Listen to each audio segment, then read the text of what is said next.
بسم اللہ الرحمن الرحیم۔ ناظرین، وی لاگ نمبر ہے 231 اور آج اس کی ہے پہلی قسط اور سب ہیڈنگ ہے جنگ کا آغاز۔ پیج 165 معارف القرآن جلد 2 پیج 165 سورۃ آل عمران نمبر 3 اور آیت نمبر 123۔ ناظرین، روزانہ کی بنیاد پر ہم آپ کے سامنے رکھ رہے ہیں قرآن کریم کا ترجمہ، تشریح، تفسیر اور تلاوت کلام پاک۔ اس کتاب کا ٹائٹل ہے معارف القرآن جلد 2، سورۃ آل عمران سے لے کر سورۃ النساء تک، پارہ نمبر 3 کا رکوع نمبر 9 سے لے کر پارہ نمبر 6 کا رکوع نمبر 4۔ رائٹر اس کتاب کے حضرت مولانا مفتی محمد شفیع صاحب عثمانی رحمۃ اللہ علیہ، مفتی اعظم پاکستان۔ نحمدہ ونصلی علی رسولہ الکریم، بسم اللہ الرحمن الرحیم۔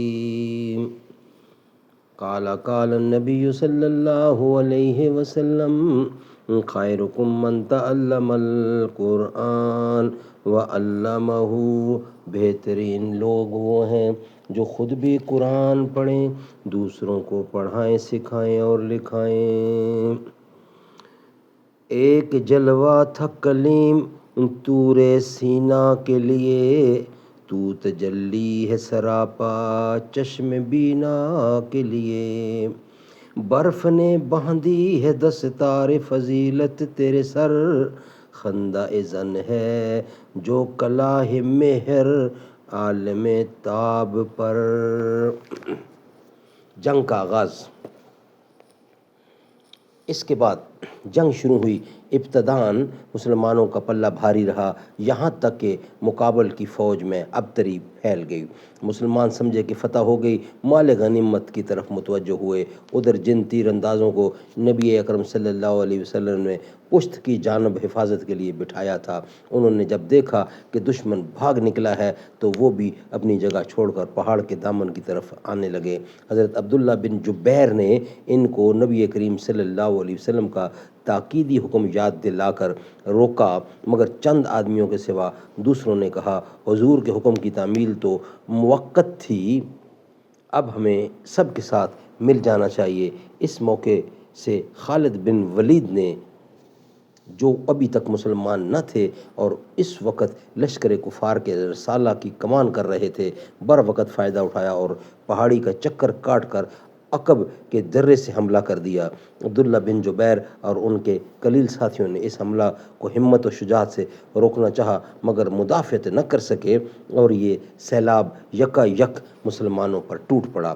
دوسری جانب جو دشمن بھاگ گئے تھے وہ بھی پلٹ کر حملہ آور ہو گئے۔ اسی طرح لڑائی کا پانسا ایک دم پلٹ گیا اور مسلمان اس غیر متوقع صورتحال سے اس قدر سراسیمہ ہوئے کہ ان کا ایک بڑا حصہ پراگندہ ہو کر میدان سے چلا گیا۔